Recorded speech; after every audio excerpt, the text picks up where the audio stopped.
ನೊಂದ ಜೀವಕ್ಕೆ ಮುರಿದ ಮನಸ್ಸಿಗೆ ಪ್ರಶ್ನೆಗಳಲ್ಲಿ ಸಿಲುಕಿದ ಜೀವನಕ್ಕೆ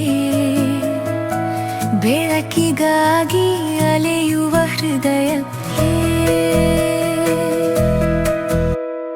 ಸತ್ಯವೇದದಿಂದ ಹೃದಯಕ್ಕೆ ಒಂದು ಮಾತು.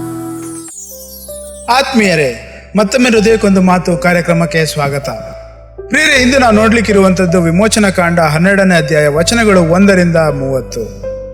ಇಲ್ಲಿಯವರೆಗೂ ದೇವರು ಫರೋನಿಗೆ ಮತ್ತೆ ಮತ್ತೆ ಎಚ್ಚರಿಕೆ ಕೊಟ್ಟದ್ದನ್ನು ನಾವು ನೋಡಿದ್ದೇವೆ, ಅನೇಕ ಅವಕಾಶಗಳನ್ನು ಕೊಟ್ಟದ್ದನ್ನು ನಾವು ನೋಡಿದ್ದೇವೆ. ಆದರೂ ಫರೋಹ ತನ್ನ ಹೃದಯವನ್ನ ಕಠಿಣಪಡಿಸಿಕೊಂಡಿದ್ದನ್ನು ನಾವು ನೋಡಿದ್ದೇವೆ. ಈಗ ನಾವು ವಿಮೋಚನಾ ಕಾಂಡದ ಅತ್ಯಂತ ಮಹತ್ವ ಇರುವಂತಹ ಅಧ್ಯಾಯಗಳಲ್ಲಿ ಒಂದಕ್ಕೆ ಬಂದಿದ್ದೇವೆ. ಇಂದು ನಾವು ಪಸ್ಕ ಹಬ್ಬದ ಆರಂಭವನ್ನ ಮತ್ತು ರಕ್ಷಣೆಯ ರಾತ್ರಿಯನ್ನ ನೋಡ್ಲಿಕ್ಕಿದ್ದೇವೆ. ಪ್ರಿಯರೇ, ದೇವರು ತನ್ನ ಜನರಿಗೆ ಒಂದು ವಿಶೇಷ ಸೂಚನೆಯನ್ನ ಕೊಡುತ್ತಾರೆ. ದೇವರು ಹೇಳುತ್ತಾರೆ, ಈ ತಿಂಗಳು ನಿಮಗೆ ಮೊದಲ ತಿಂಗಳಾಗುವುದು ಎಂಬುದಾಗಿ. ಇದು ಕೇವಲ ಕ್ಯಾಲೆಂಡರ್ ಬದಲಾವಣೆ ಅಲ್ಲ ಪ್ರಿಯರೇ, ಇದು ಹೊಸ ಆರಂಭದ ಒಂದು ಘೋಷಣೆಯಾಗಿದೆ.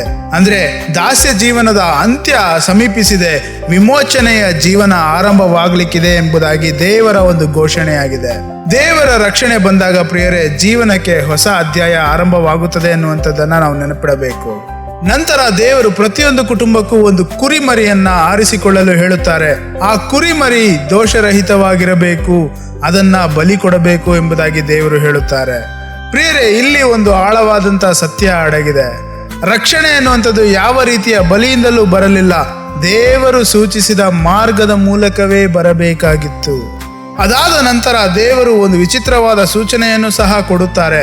ಕುರಿಮರಿಯ ರಕ್ತವನ್ನ ಮನೆಯ ಬಾಗಿಲಿನ ಕಂಬಗಳ ಮೇಲೆ ಹಚ್ಚಬೇಕು ಎಂದು ಹೇಳುತ್ತಾರೆ. ಮಾನವ ದೃಷ್ಟಿಯಲ್ಲಿ ನೋಡಿದರೆ ಇದು ಅರ್ಥವಾಗದ ಒಂದು ಸೂಚನೆಯಂತೆ ಕಾಣಬಹುದು ಪ್ರಿಯರೇ, ಆದರೆ ದೇವರು ಹೇಳುತ್ತಾರೆ, ನಾನು ರಕ್ತವನ್ನ ನೋಡಿದಾಗ ನಿಮ್ಮ ಮನೆಗಳನ್ನ ದಾಟಿ ಹೋಗುವೆನು ಎಂಬುದಾಗಿ. ಗಮನಿಸಿ, ರಕ್ಷಣೆ ಅವರ ಒಳ್ಳೆಯತನದಿಂದ ಬಂದಿಲ್ಲ ಪ್ರಿಯರೇ, ಅವರ ಶಕ್ತಿಯಿಂದ ಬಂದಿಲ್ಲ, ಅವರು ಅಬ್ರಹಾಮನ ಸಂತಾನ ಎಂಬ ಕಾರಣದಿಂದಲೂ ಬಂದಿಲ್ಲ.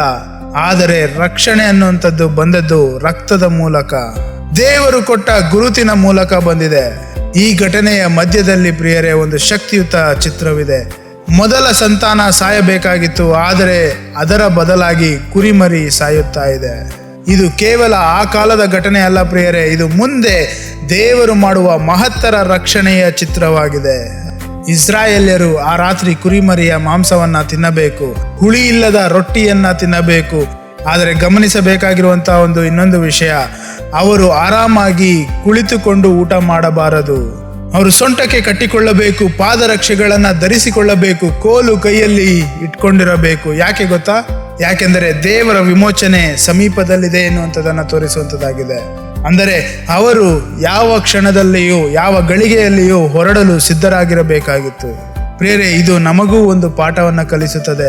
ದೇವರು ಕಾರ್ಯ ಮಾಡುವಾಗ ದೇವರ ಜನರಾಗಿರ್ತಕ್ಕಂಥ ನಾವು ಸಿದ್ಧರಾಗಿರಬೇಕು.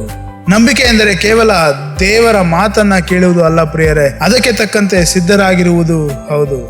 ಕೊನೆಗೆ ಆ ರಾತ್ರಿ ಬರುತ್ತದೆ, ಮಧ್ಯರಾತ್ರಿ. ದೇವರು ಹೇಳಿದಂತೆ ನ್ಯಾಯದ ಕ್ಷಣ ಬರುತ್ತದೆ. ಐಗುಪ್ತದ ಎಲ್ಲಾ ಕಡೆ ಮೊದಲ ಸಂತಾನದ ಮರಣ ಸಂಭವಿಸುತ್ತದೆ. ದೇಶಾದ್ಯಂತ ದೊಡ್ಡ ಗೋಳಾಟ ಕೇಳಿಸುತ್ತದೆ. ಅಂತಹ ಗೋಳಾಟ ಹಿಂದೆಂದೂ ಕೇಳಿರಲಿಲ್ಲ.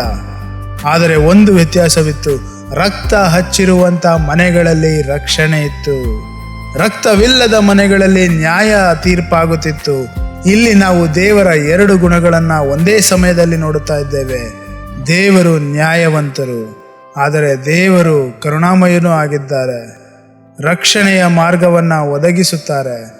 ಈ ಕಾರಣಕ್ಕಾಗಿಯೇ ದೇವರು ಈ ದಿನವನ್ನ ತಲೆಮಾರುಗಳಿಂದ ನೆನಪಿಸಿಕೊಳ್ಳಬೇಕು ಎಂದು ಹೇಳುತ್ತಾರೆ. ಪ್ರಿಯರೇ, ಪಸ್ಕ ಹಬ್ಬ ಕೇವಲ ಒಂದು ಹಬ್ಬವಲ್ಲ, ದೇವರ ವಿಮೋಚನೆಯನ್ನ ನೆನಪಿಸುವಂತಹ ನೆನಪಿನ ದಿನ. ದೇವರು ನಮ್ಮನ್ನ ರಕ್ಷಿಸಿದರು ಎಂಬ ಸಾಕ್ಷಿಯ ದಿನ. ಮತ್ತು ನಾವು ಹೊಸ ಒಡಂಬಡಿಕೆಯ ಬೆಳಕಿನಲ್ಲಿ ಈ ಅಧ್ಯಾಯವನ್ನ ಓದಿದಾಗ ಇನ್ನೊಂದು ಸುಂದರವಾದ ಸತ್ಯ ಕಾಣಿಸುತ್ತದೆ. ಈ ಪಸ್ಕದ ಕುರಿಮರಿ ಮುಂದೆ ಬರುವಂತಹ ಯೇಸು ಕ್ರಿಸ್ತನ ಕಡೆಗೆ ಸೂಚಿಸುವಂತದ್ದಾಗಿದೆ. ಪ್ರಿಯರೇ, ಹೇಗೆ ಆ ರಾತ್ರಿ ಆ ಕುರಿಮರಿಯ ರಕ್ತವು ಜನರನ್ನ ರಕ್ಷಿಸಿತೋ, ಹಾಗೆಯೇ ಕ್ರಿಸ್ತನ ಬಲಿಯು ಮಾನವರಿಗೆ ರಕ್ಷಣೆಯ ದಾರಿಯನ್ನ ತೆರೆದಿತು. ಹಾಗಾದ್ರೆ ಇಂದಿನ ಪಾಠ ನಮಗೆ ಒಂದು ಮಹತ್ವದ ಸತ್ಯವನ್ನು ನೆನಪಿಸುತ್ತದೆ. ರಕ್ಷಣೆ ನಮ್ಮ ಪ್ರಯತ್ನದಿಂದ ಬರುವುದಿಲ್ಲ ಪ್ರಿಯರೇ, ದೇವರು ಒದಗಿಸಿರುವ ಮಾರ್ಗದಿಂದ ಮಾತ್ರ ಬರುತ್ತದೆ. ಅಂದರೆ ದೇವರೇ ರಕ್ಷಣೆಯ ಮೂಲ, ದೇವರೇ ಕೃಪೆಯ ದಾರಿ. ಹಾಗಾದ್ರೆ ಇಂದಿನ ವಾಗ್ದಾನ, ದೇವರು ರಕ್ಷಣೆಯ ಮಾರ್ಗವನ್ನ ಒದಗಿಸಿದ್ದಾರೆ, ನ್ಯಾಯದ ಮಧ್ಯೆಯೂ ಕೃಪೆಗೆ ದಾರಿ ಮಾಡಿಕೊಟ್ಟಿದ್ದಾರೆ. ಹಾಗಾದ್ರೆ ನಾವು ಕೈಗೊಳ್ಳಬೇಕಾಗಿರುವಂತಹ ಆಜ್ಞೆ, ದೇವರು ಒದಗಿಸಿರುವಂತಹ ರಕ್ಷಣೆಯನ್ನ ನಂಬಿ ನಮ್ಮ ಸ್ವಂತ ಶಕ್ತಿಯ ಮೇಲೆ ಅವಲಂಬಿಸದೆ ದೇವರ ಕೃಪೆಯನ್ನ ಸ್ವೀಕರಿಸೋಣ, ನಂಬಿಕೆಯಲ್ಲಿ ನಡೆಯೋಣ. ಹಾಗಾದ್ರೆ ಇಂದು ಇದನ್ನ ನೆನ್ಪಿಟ್ಟುಕೊಳ್ಳೋಣ ಪ್ರಿಯರೇ. ಆ ರಾತ್ರಿ 2 ರೀತಿಯ ಮನೆಗಳಿದ್ದವು, ರಕ್ತವಿದ್ದ ಮನೆಗಳು ಮತ್ತು ರಕ್ತವಿಲ್ಲದ ಮನೆಗಳು. ಒಂದರಲ್ಲಿ ರಕ್ಷಣೆ ಇತ್ತು, ಇನ್ನೊಂದರಲ್ಲಿ ಬರೀ ಗೋಳಾಟವಿತ್ತು. ಇಂದು ಕೂಡ ದೇವರ ರಕ್ಷಣೆಯ ದಾರಿ ತೆರೆದಿದೆ. ಪ್ರಶ್ನೆ ಏನೆಂದರೆ, ನಾವು ದೇವರ ಮೇಲೆ ನಂಬಿಕೆ ಇಟ್ಟಿದ್ದೇವಾ ಅಥವಾ ದೇವರ ಕೃಪೆಯನ್ನು ಸ್ವೀಕರಿಸಿದ್ದೇವಾ ಎನ್ನುವಂಥದ್ದನ್ನ ಯೋಚಿಸುತ್ತಾ ಇಂದಿನ ದಿನವನ್ನ ನಾವು ಕಳೆಯೋಣ. ಮತ್ತೆ ಮುಂದಿನ ಸಂಚಿಕೆಯಲ್ಲಿ ಭೇಟಿಯಾಗೋಣ. ಅಲ್ಲಿಯವರೆಗೂ ಕರ್ತನ ಕೃಪೆಯನ್ನ ಸ್ವೀಕರಿಸುವಂತಹ ಹೃದಯ ನಮ್ಮದಾಗಿರಲಿ. ಆಮೇನ್. ನೊಂದ ಜೀವಕ್ಕೆ, ಮುರಿದ ಮನಸ್ಸಿಗೆ ಬೆಳಕನ್ನು ಹುಡುಕುವ ಹೃದಯಕ್ಕೆ ಸತ್ಯವೇದದಿಂದ ಹೃದಯಕ್ಕೆ ಒಂದು